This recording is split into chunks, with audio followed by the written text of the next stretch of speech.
ইউরোপের নেতাদের প্রকাশ্যে ছোট শূকর বলে গালি দিয়ে পুতিন কেন বললেন, তোমরা যুদ্ধ চাইলে আমরাও প্রস্তুত? জানলে চমকে যাবেন।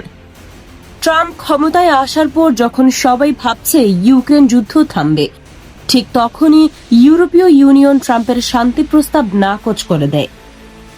আর এতেই ক্ষেপে আগুন ভ্লাদিমির পুতিন। তিনি সোজা জানিয়ে দিলেন, ইউরোপ অহেতুক রাশিয়ার বিরুদ্ধে হিস্টেরিয়া বা আতঙ্ক ছড়াচ্ছে এবং ইউক্রেনকে ন্যাটোর সদস্য করার চেষ্টা করছে, তা কখনোই মেনে নেওয়া হবে না। পুতিনের পরিষ্কার কথা, কূটনৈতিক পথে সমাধান না হলে সামরিকভাবেই লক্ষ্য অর্জন করবে রাশিয়া। অর্থাৎ ইউরোপ যদি সংঘাত বাড়াতে চায়, মস্কো তার জন্য পূর্ণ প্রস্তুত।